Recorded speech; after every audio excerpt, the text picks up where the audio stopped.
Hello everyone, welcome to another Let's Play. My name is Anna Mardal, and this is The Crown in the Flame, Book 1, Chapter 12. While Kenna navigates the labyrinth's deadly traps, Marco and Hex prepare their own trap for her at Stormholt Castle.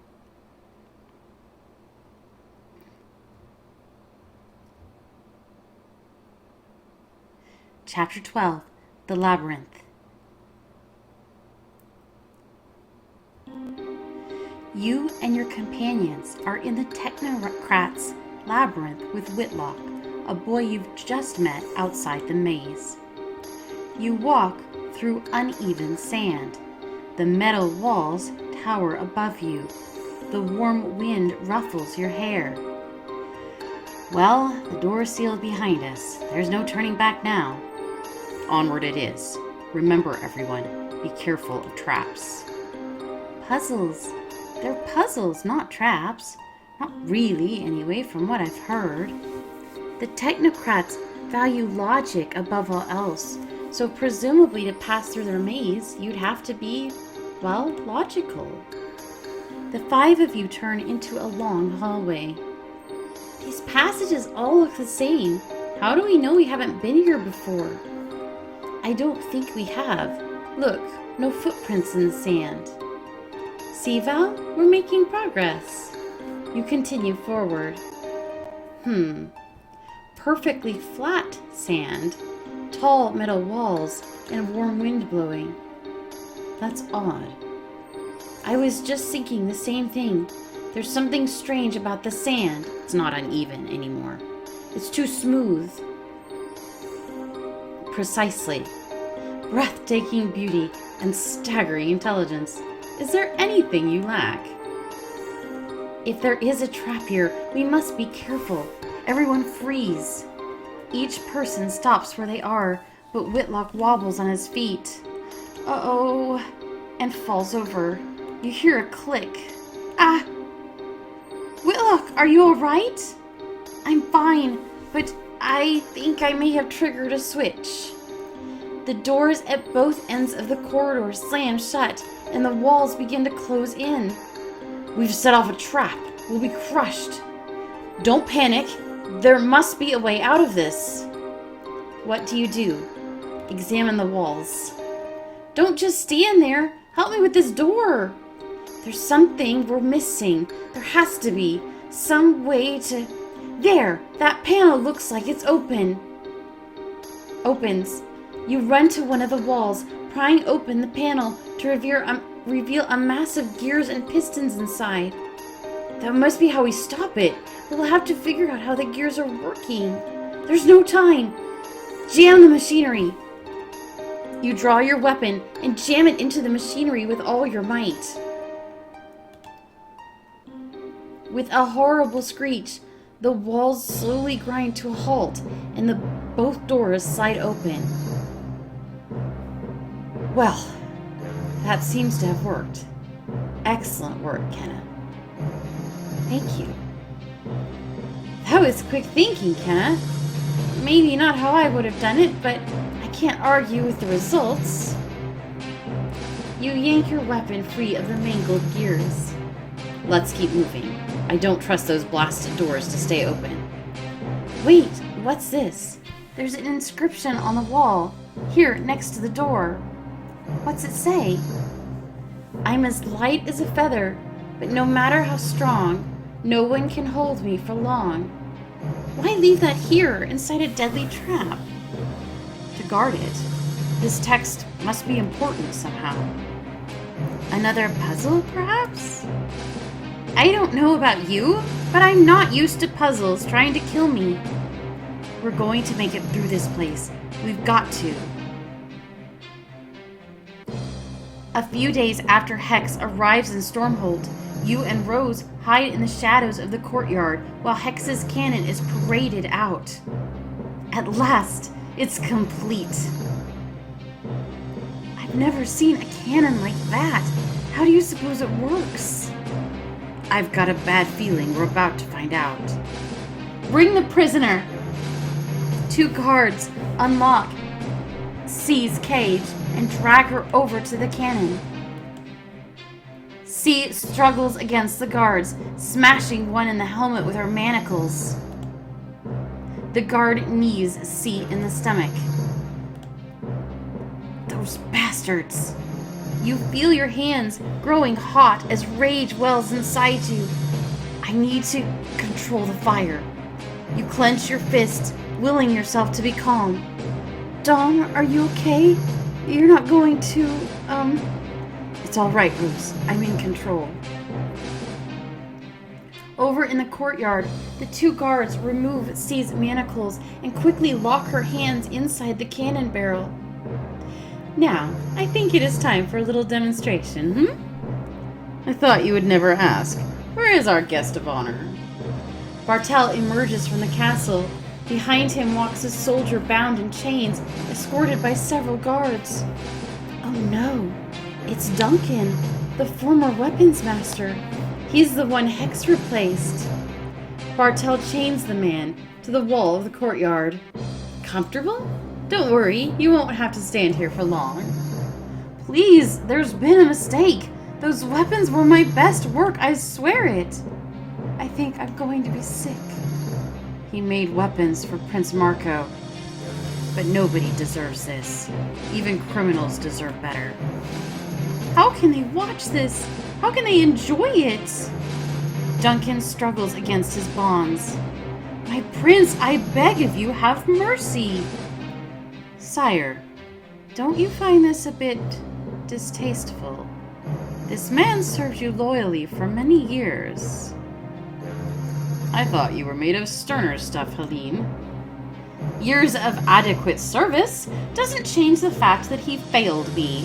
Hex, show these people the price of failure. Fire! Now, if you please, you're ruining my drama. I will ruin you. I'm sorry. What was that? It couldn't possibly have been a threat, could it?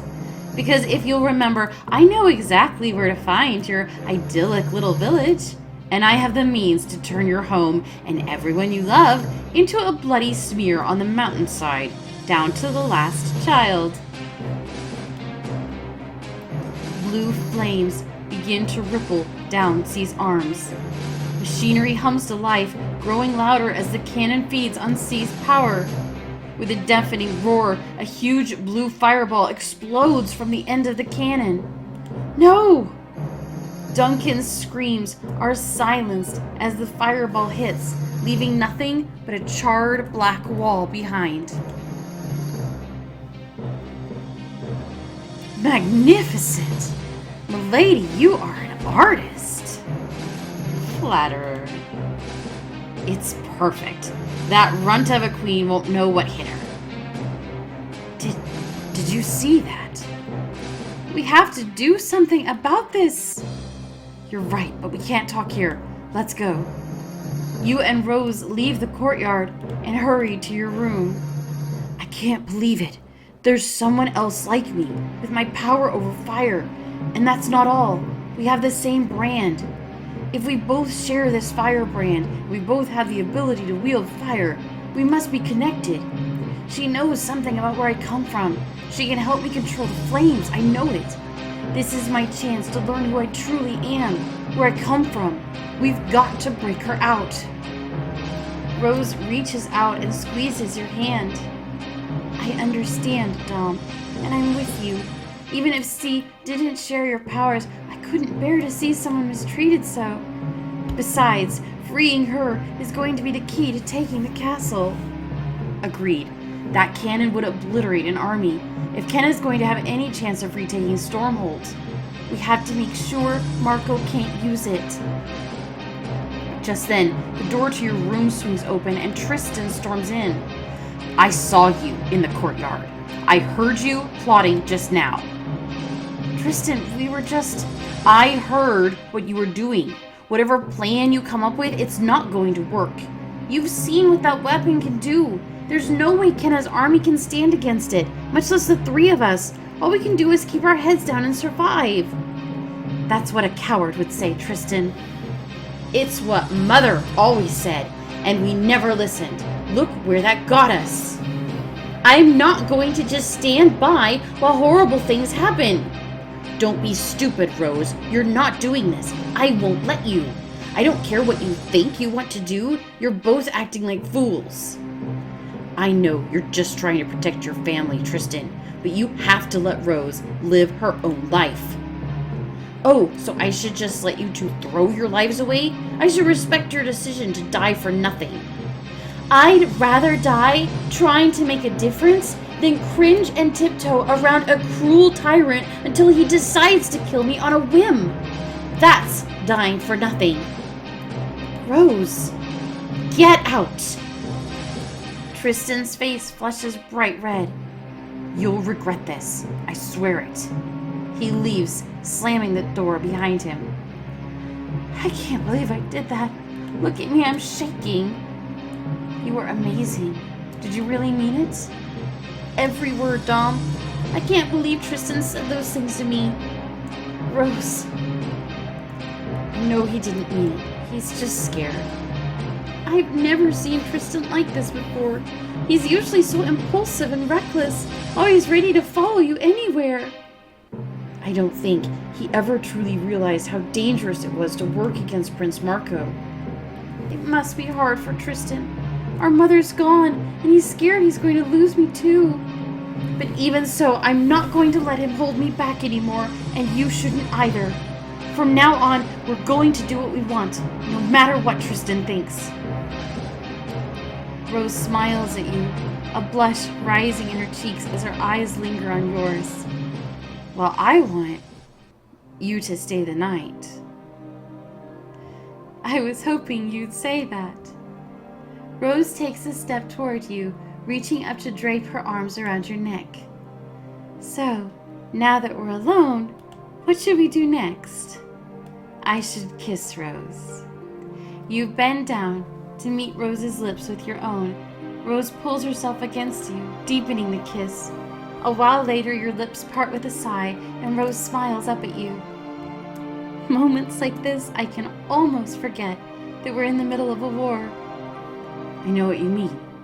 It's like the world doesn't exist outside this room. Tom, do you think, if Luther hadn't conquered the 5 kingdoms, and you never had to pretend to be a servant, would you have ever noticed me? Rose, of course I would have noticed you. You really think so? I know so. I was drawn to you the moment we crossed paths. I couldn't possibly overlook you. Rose looks away, blushing. She tucks a stray strand of hair behind her ear. Hush, I'm not as beautiful as all that. You are, though, as beautiful as the flower you're named for, and more. Rose sits down on your bed, one hand idly smoothing the woven blankets. So much has happened these past couple years. So much has changed. I never thought I was the kind of person who'd defy royalty or stage a daring nighttime rescue. Funny, I remember one night when you snuck out to rescue a half-empty bottle of wine from the pantry. Shut it! You're the one who dared me to. I'm a braver person when you're around, Dom. I don't know if I've ever thanked you for that. Rose reaches out, clasping your hand in hers.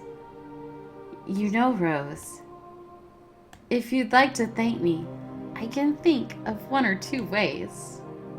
So can I. Rose leans into you. Her lips are warm against yours. Dominic, I love you. She kisses you again, pulling you down onto the soft mattress. I like her so much. You and your companions continue through the twisting passageways of the labyrinth. So much rust on these walls. How long has the labyrinth been here? Judging by the level of oxidation, taking into account the low moisture environment, I'd estimate a century, maybe even 2, depending on the exact alloy covering these walls. Impossible. 20 years ago, No one had even heard of the technocrats. How could they have stayed hidden so long? Someone would have found them. It's not so hard to disappear, if you know what you're doing. And they had an entire desert to disappear into. Well, wait, no, but... Unless the walls move around with them. That makes no sense. So much machinery. I can't even begin to guess what most of it is for. Like that gear up there on the wall. What do you suppose those symbols mean? Okay, so this is important. There's a... I don't even know what to call the top one. It's kind of like a pitchfork. And then a P. And then an S. And then a kind of a K. Pitchfork PSK. Confirm.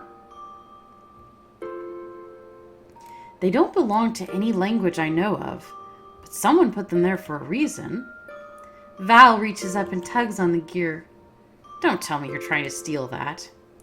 Just seeing how securely it's attached. Very, actually. Val slaps the gear and it spins counterclockwise. I say we move on. Everything in this maze is trying to kill us in some way or another. No point in waiting around for it. Look at the gear again. No, we got it. Let's move on. You reach a place where 3 paths meet. At the entrance to each, you see a symbol etched into the wall. We should choose... Okay, so the gear went counterclockwise, so we're going to pick the counterclockwise pictures. So this one. That's the pitchfork. Confirm. Come on, it's this way. You sound awfully confident. I think I've got this thing figured out. Lead the way. As you reach a second crossroads, you see a new set of symbols. I think we should go with... So it was P. I think this is the right path. Agreed. Are you sure we aren't going in circles? Have some faith. You reach the third crossroads, marked with more symbols. The next symbol should be S. You lead your companions down the corridor. I believe you've solved the puzzle. We're not out of the maze yet. You approach the fourth crossroads. I think we should pick the... And then there's the K. Follow me. If I'm right, this should be the last one. And if you're wrong, we die down here, slowly, from starvation. Then I better not be wrong. You turn the final corner. Looks like we finally made it out.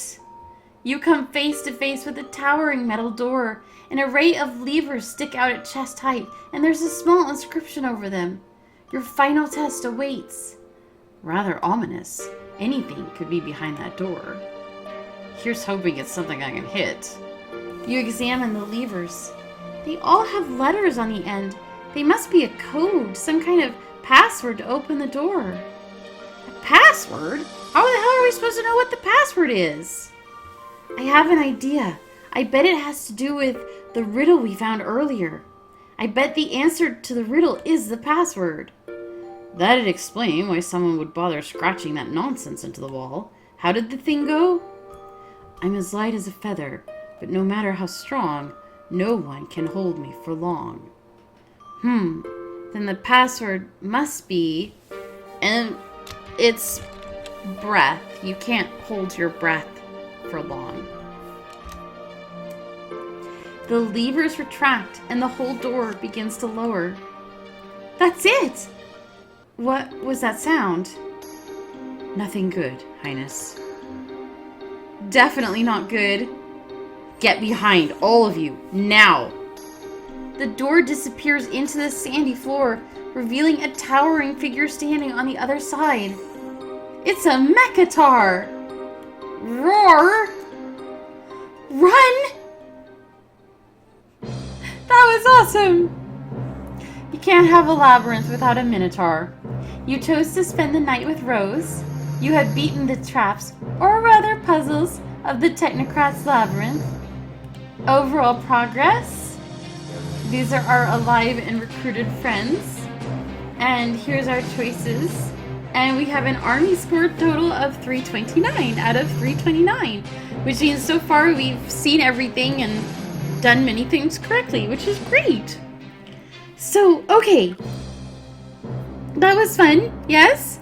That was chapter 12. In chapter 13, we get to fight a Mechatar, so that'll be exciting.